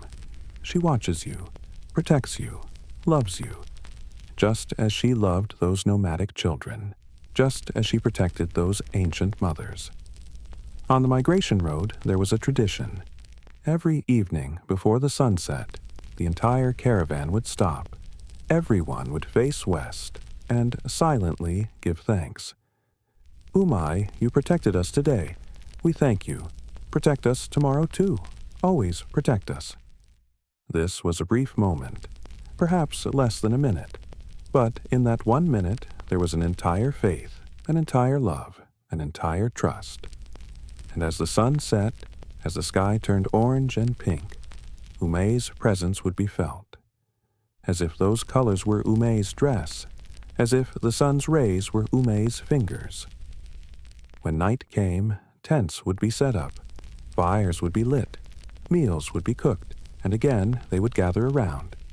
One evening, a young girl asked Umay mother, "Umay mother, does Umay really hear me? I am so small, so insignificant. How does she hear me?" Umay mother smiled. "My girl, to Umay no one is small. No one is insignificant. When you pray to her, she hears you, hears every word, hears every thought. Because she doesn't just listen with her ears, she listens with her heart. And your heart is directly connected to hers." The girl was satisfied with this answer. That night, before sleeping in her own tent, she prayed silently. "Umay, I am here, a small girl, but I love you, and I know that you love me too. Thank you. Thank you for everything." And that prayer reached the sky. Umay heard and smiled. "Yes, little girl, I hear you. And yes, I love you. I will always love you." Migration roads were not just physical, they were also spiritual. Every journey was a discovery. Not just new lands, but new selves were discovered. A child would grow up on the migration road, would learn to endure hardships, would learn to be resilient, but at the same time would also learn to hope, would learn to love, would learn to share. And in all these learnings, Umay's fingers were present. She didn't just protect, she also taught, silently, gently, patiently. Nomadic life might seem difficult to modern people, but those people were happy, because their life was simple, was in harmony with nature, and was connected to Umay. Perhaps what we've lost in our modern life is this, that connection, that simplicity, that harmony. We live in a very complex world, a very fast world, and sometimes we lose our way. But Umay is still here, still waiting for us, still calling us. "Come," she says. "Slow down, stop, breathe. I am here, always here." On the migration road, there is no final stop, because nomads constantly move. But at every stop, there is rest, a breath, a renewal. And you, now listening to this story, are at a stop. Your day was long, you are tired. But now, it's time to rest, time to breathe, time to renew. Umay is telling you this. Enough. Enough for today. Sleep now, rest now. Tomorrow, a new day, a new journey. But now, just sleep. And you're listening to that voice. Your eyes are closing. Your breathing is slowing. Your thoughts are scattering. And slowly you're drifting into sleep. Umay at your bedside, invisible but there, watching you, protecting you, loving you. Good night, traveler. Sweet dreams. Umay is with you. Rituals and Umay's signs. Night is slowly advancing. Half the world is sleeping, the other half awake. But Umay is everywhere, visiting the sleeping in their dreams, keeping watch in the hearts of the awake. She never gives up, never abandons. Now, let us speak of rituals. because ancient people knew the ways to reach Umay. They didn't just pray, they performed rituals. And these rituals drew Umay's energy into the world. The first ritual was the announcement of pregnancy. When a woman realized she was pregnant, she would immediately go to Umay Mother. Umay Mother would place her hand on the woman's belly, would close her eyes, and listen silently. Yes, she would finally say, Umay is here. There is life in your belly, and Umay has blessed it. Then Umay Mother would perform a small ceremony. She would seat the woman in the center of the tent, would arrange white stones around her, in a circle. This circle is Umay's embrace, she would say. You are now in her embrace, and for 9 months you will remain there. White stones were symbols of fertility, symbols of purity. Umay's color was white, clear, clean, pure white, the color of the sky at its clearest moment. Umay Mother would then draw a white line on the woman's forehead. She would use not charcoal, but clay. White clay. This mark is Umay's seal, she would say. Now everyone knows you are under Umay's protection. No one can harm you. No one can wish you ill. The pregnant woman, from that day on, would receive special treatment. Heavy work wouldn't be demanded. Good food would be given. She would be kept peaceful, because it was believed that if the mother is peaceful, the baby is peaceful. If the mother is happy, the baby is happy. Every month, Umay Mother would check on the woman, would feel her belly, would take her pulse, would look into her eyes, and each time would say a prayer to Umay. Umay, strengthen this baby. Umay, keep this mother healthy. Umay, make the day of birth easy. When the 9th month approached, another ritual would be performed. It was called the path opening ceremony, because it was believed that a path must be opened for the baby to come into the world. A spiritual path. The shaman would be called. The pregnant woman would be laid in the center of the tent. The shaman would begin to beat their drum. Slowly, rhythmically, ta-ta-ta, ta-ta-ta. Like a heartbeat. The baby would hear that rhythm in the mother's womb and would prepare.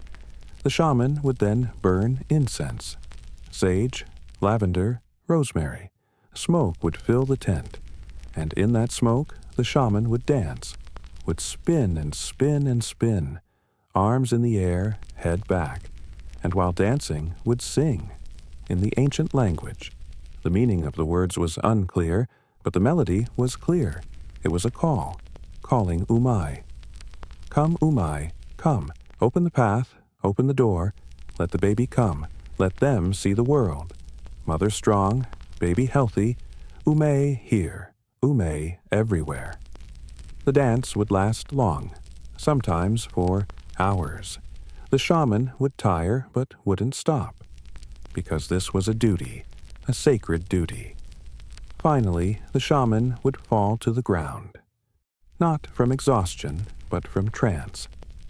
At that moment, Umay would enter the shaman, and the shaman would speak with Umay's voice.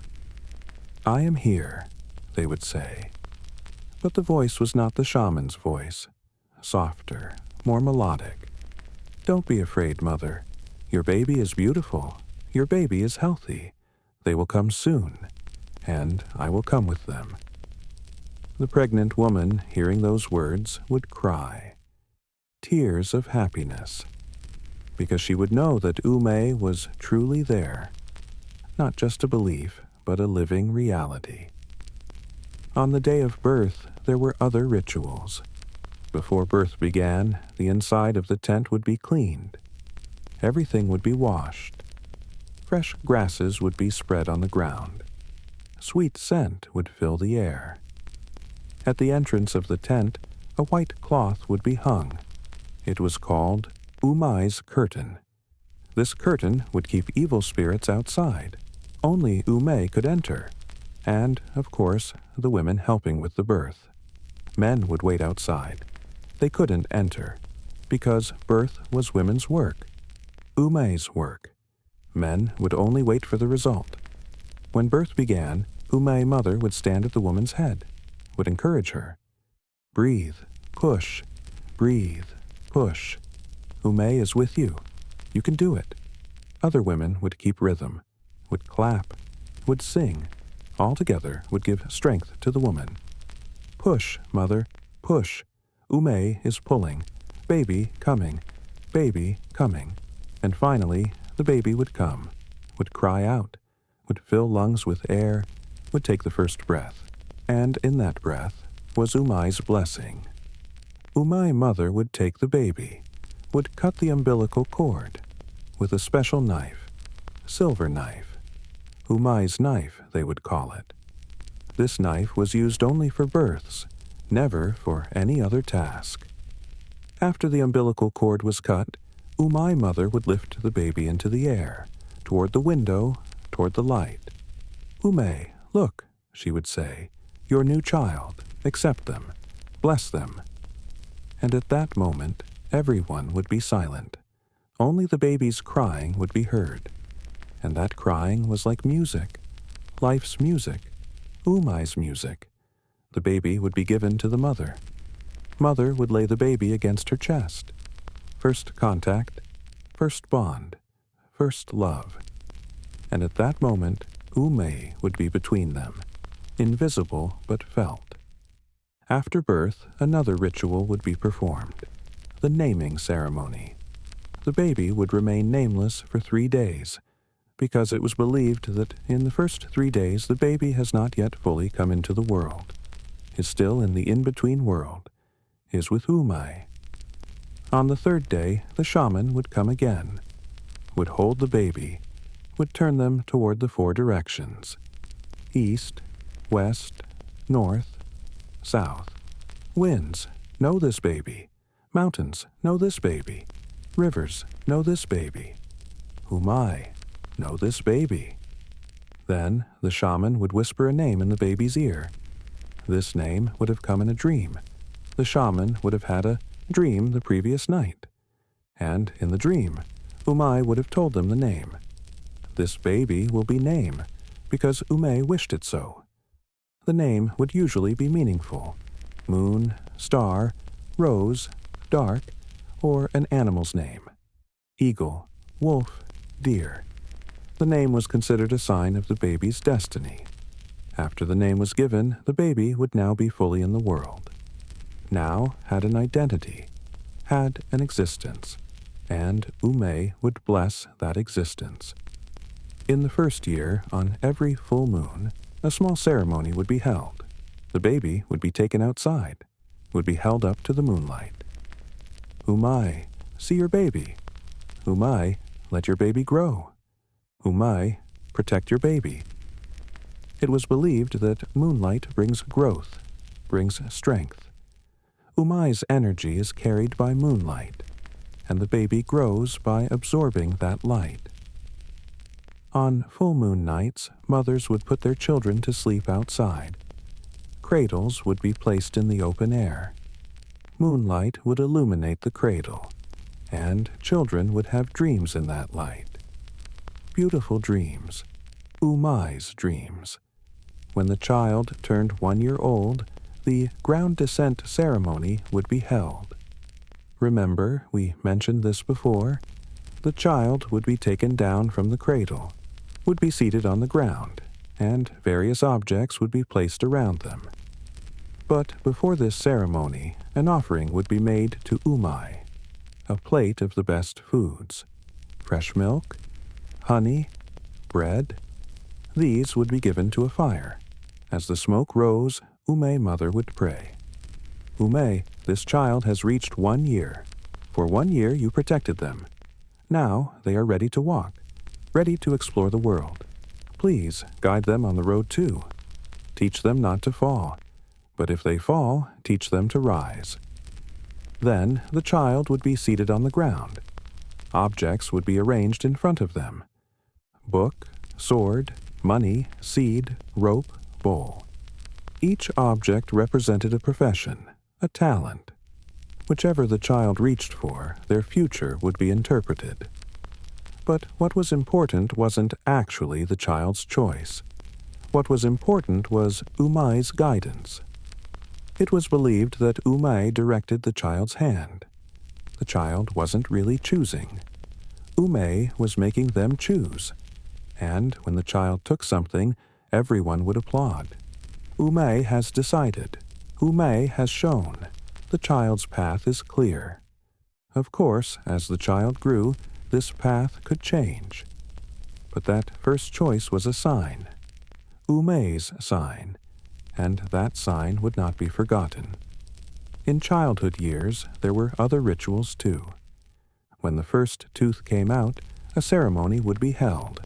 It was called the tooth ceremony, because the first tooth was a sign of growth. The baby was no longer just nursing, could now begin to eat.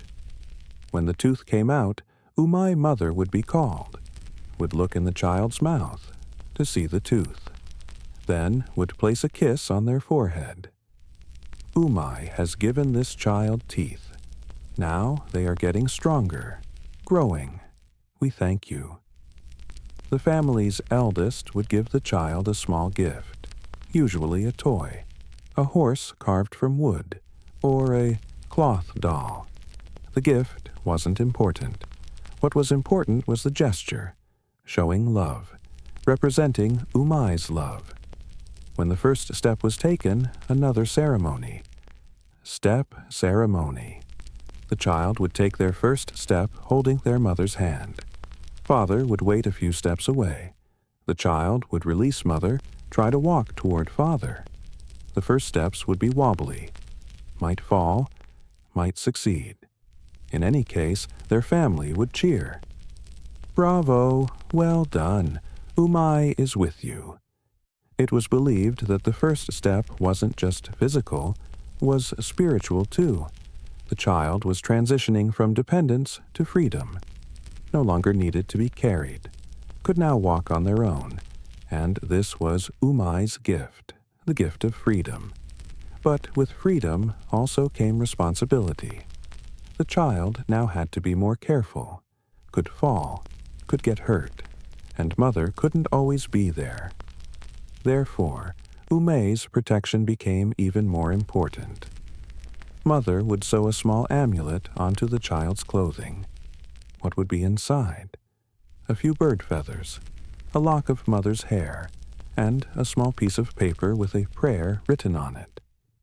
Umay, protect this child. Be with them at every step. The child would always carry that amulet on them, going to school, playing, sleeping. The amulet was a reminder of Umay. You are not alone. I am here. When the child reached 7 years old, a maturity ceremony would be held. This was a transition ceremony, from childhood to growing up. Now the child would transition from small responsibilities to larger responsibilities. The ceremony would begin at dawn. The child, together with their family, would climb the nearest hill. They had to be there before the sun rose, and as the sun rose, the child would look to the sky. Umay mother would call to the child, "Now, make a promise to Umay. Promise that you will always be good. Promise that you will always be honest.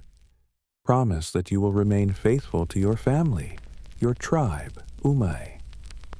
The child would make the promise aloud. "I promise, Umay.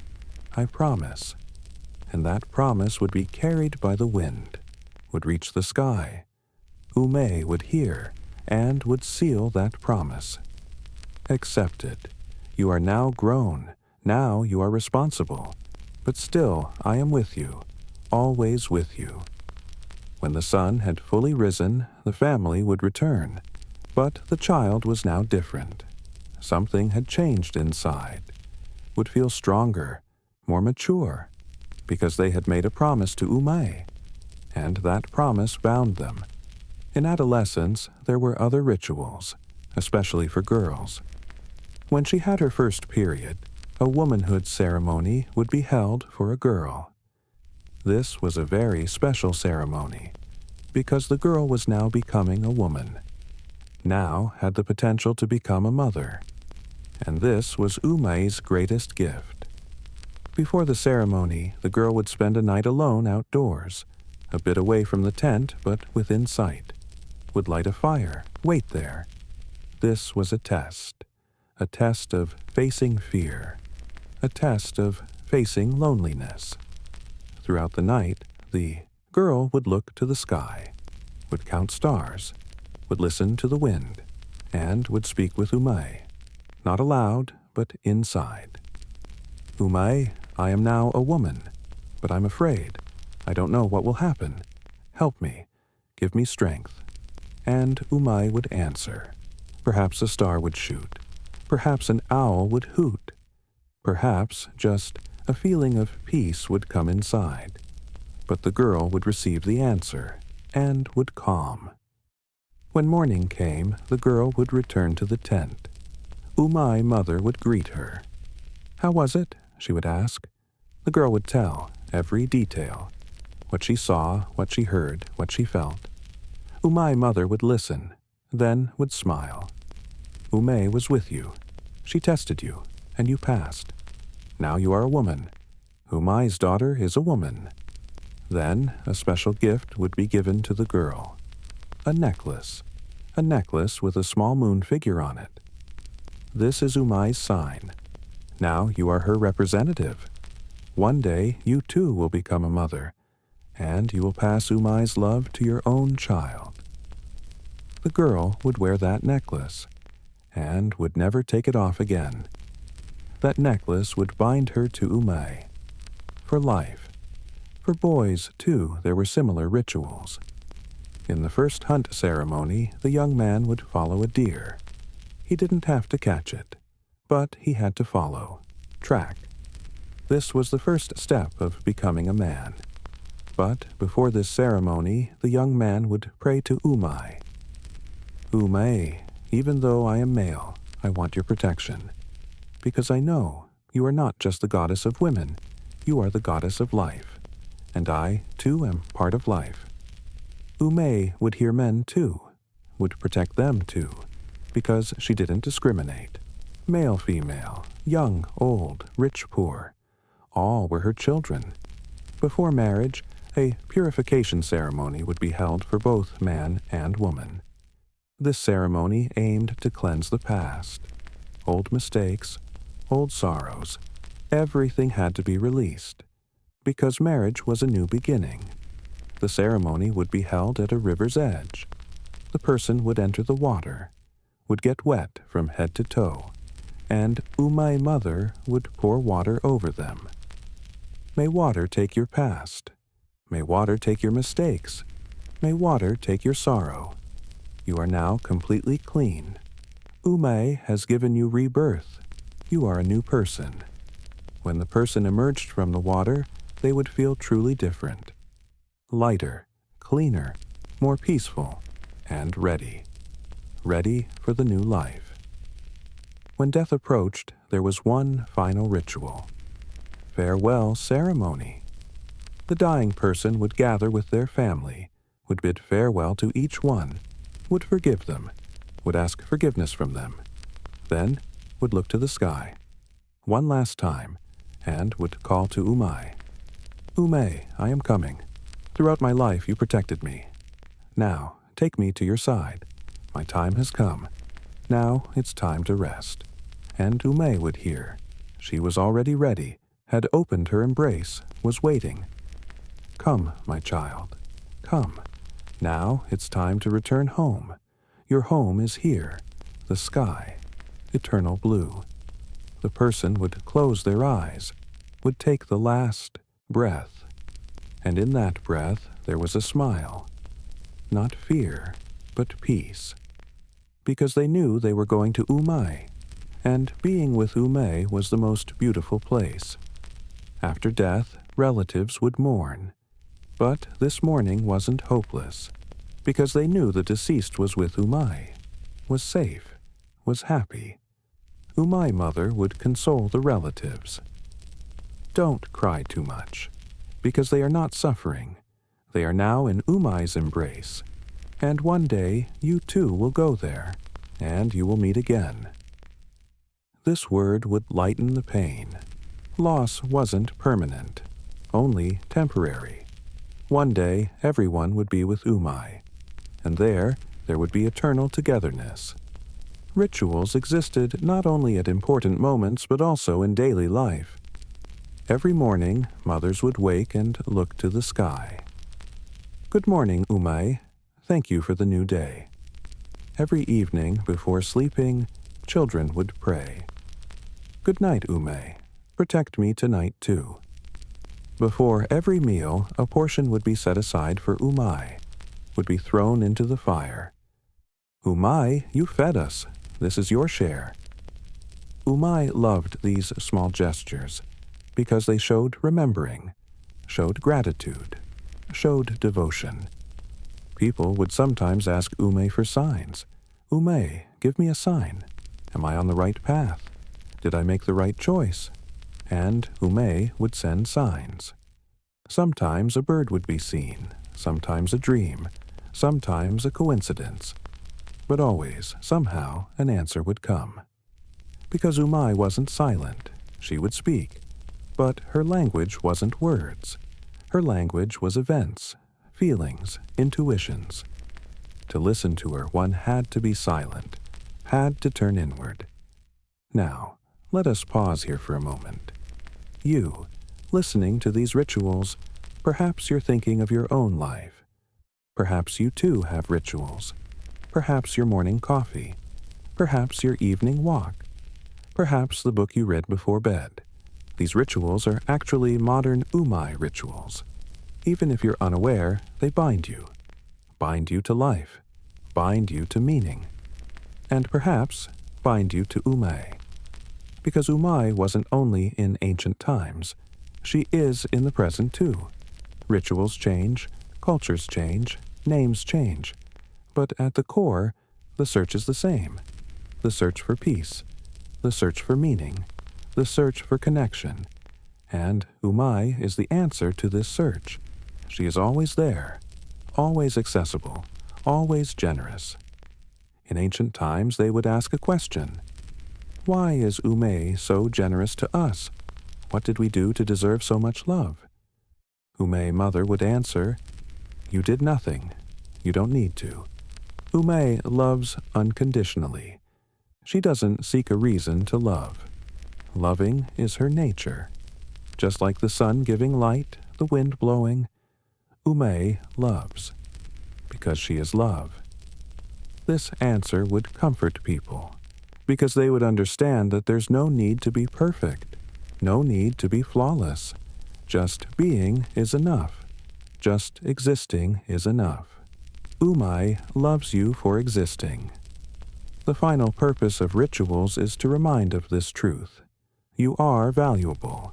You can be loved. You deserve protection. Just for existing. And this truth is the greatest gift. Umay's greatest gift. Night is advancing. The story of rituals pauses here. But Umay's story doesn't pause. She is endless. She is an endless tale, an endless song, and you are part of this song. You too are in Umay's story. Perhaps you're unaware, but you're there, always there. A mother who believes in Umay is a stronger mother, because she doesn't feel alone, feels support. A child who talks with Umay is a more peaceful child, because they know they're being listened to, know they're understood. This effect is real. And if the effect is real, then the source is also real in a sense. Umay lives in our minds, lives in our hearts, and that is the most real place in the universe, because everything begins with the mind. Every reality is first a thought, then a feeling, then an action, then a reality. Umay began as a thought, thousands of years ago, in a person's mind. Who protects babies? That person thought. Who watches over them? And the answer came. Umay. That name, that concept, created a feeling of peace, a feeling of trust. That feeling turned into actions, rituals, prayers, stories, and those actions created a culture, a belief system, a legacy. This is how Umay became real: thought, feeling, action, reality. And now, thousands of years later, still here, still effective, still real. And you, tonight, touched that reality. Perhaps you're unaware, but you touched it, and that touch changed you. Perhaps a small change, but every big change begins small. Tomorrow, you will be a bit different, a bit softer, a bit more patient, a bit more loving, because Umay's energy has touched you, and that energy is good, is beautiful, is healing. Now we've come to the final teachings, the final wisdoms, Umay's final whispers. First teaching: learn to forgive yourself. Umay loves you as you are, with your mistakes, your flaws, your weaknesses. She doesn't expect perfection, only expects your sincerity. You too be kind to yourself. Don't judge yourself. Don't punish yourself. Just accept yourself, as Umay accepts you. Second teaching: be grateful to your mother. She raised you. Perhaps she wasn't perfect. Perhaps she made mistakes. But she did the best she could. And she was Umay for you, was your first Umay. If she's still alive, tell her, "Thank you, Mom. Thank you for everything." If she's not alive, tell her soul. She will hear. Third teaching: don't withhold love. Love is an inexhaustible source. However much you give, it doesn't run out. On the contrary, it multiplies. Every act of love creates more love. Umay gives you endless love. You too spread that love into the world, to children, to the elderly, to animals, to nature. Show love to everything, because everything is part of Umay. Fourth teaching: connect with nature. Umay is in nature, in the sky, in the wind, in the birds. Even if you live in the city, make contact with nature. A park, a tree, a flower. Every day, a few minutes. Look at the sky. Watch the clouds. Feel the wind. In that moment, you are connected to Umay. Fifth teaching: treat children well. Every child is Umay's gift, is a miracle. Show them respect. Listen to them. Protect them. If you don't have children, treat others' children well. A smile, a kindness. Small things create big impact. And Umay sees every kindness, records each one. Sixth teaching: look to the future with hope. The world can be a difficult place. News can be bad, but still hope. Because in every newborn baby there is new hope. Every morning is a new beginning. Umay never gives up. You don't give up either. Tomorrow can be better, and you can make it better. Seventh and final teaching: never forget you are not alone. This is the most important teaching. Even if life is hard, even if everything seems dark, even if you feel abandoned, remember, Umay exists. She is with you, always with you. You only need to reach out to her. A prayer, a thought, a feeling, and she will be there, because she is never far, only as close as a heartbeat. These are Umay's 7 teachings, simple but deep, easy but powerful. Remember them, live them, and your life will change. Now, we truly are coming to the end. Words are running out, stories have ended. But Umay doesn't end. She continues in you.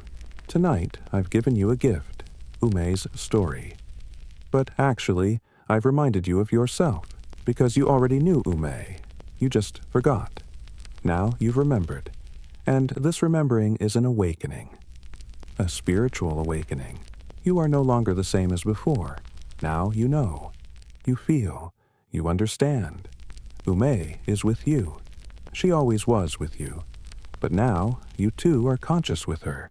This consciousness gives power, gives courage, gives peace.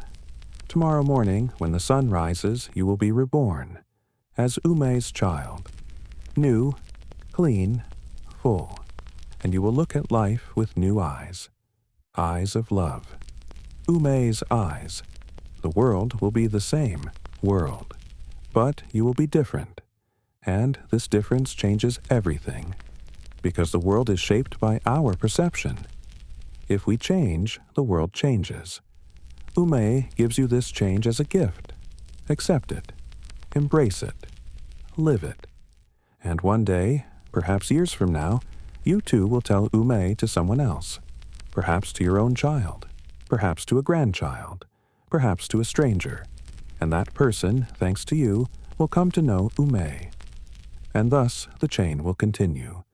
Umay's chain, love's chain, forever. Now, truly the end. Your eyes are closing. Your body is completely relaxed. Your thoughts have scattered. There is only peace, deep, endless peace. Umay is singing you one last lullaby.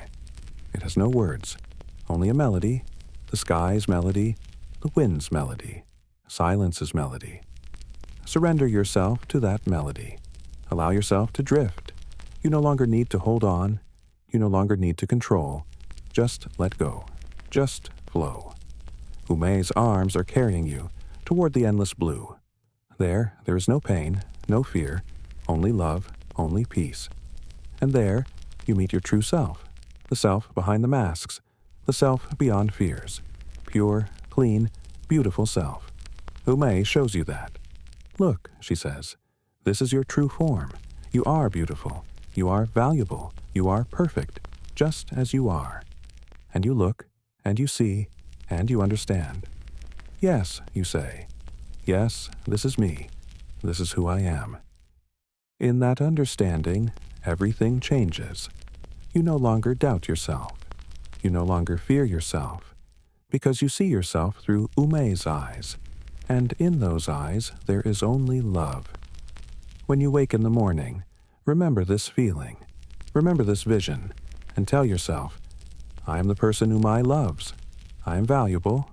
I am enough. This mantra will carry you on difficult days and dark moments. I am the person Umay loves. Repeat, believe, live, because this is truth, the deepest truth. You are loved, unconditionally, endlessly, perfectly loved. And that love wants nothing from you. It only wants you to exist.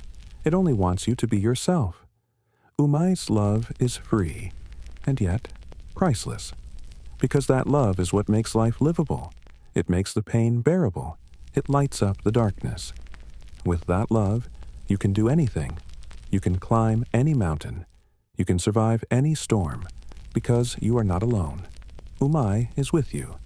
Now, the final words, the final whispers, the final breath.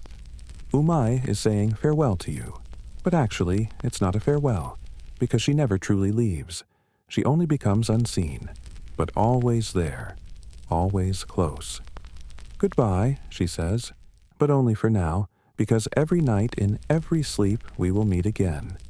We will wander through your dreams, and when you wake, we will part again. But separation is temporary. Union is eternal. You do not answer, because there are no words left. You only feel. You feel a deep gratitude, a deep love. And Umay receives this feeling. She touches your heart, one last time, one last gentle caress. I love you, she says. I always have. I always will. You are my child, and I am your Umay. That touch stays in your heart. It will remain there forever. Nothing can erase it. Nothing can weaken it.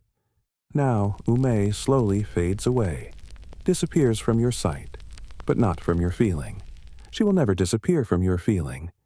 And you are alone. But you are not lonely. You will never be lonely, because Umay is everywhere, in the sky, in the stars, in the wind, in your heart, forever, eternally. Silence. Complete, perfect silence. Sleep. Deep, healing sleep. Peace. Endless, unconditional peace. Umay, always Umay. Good night, sweet dreams. Umay is with you, forever with you.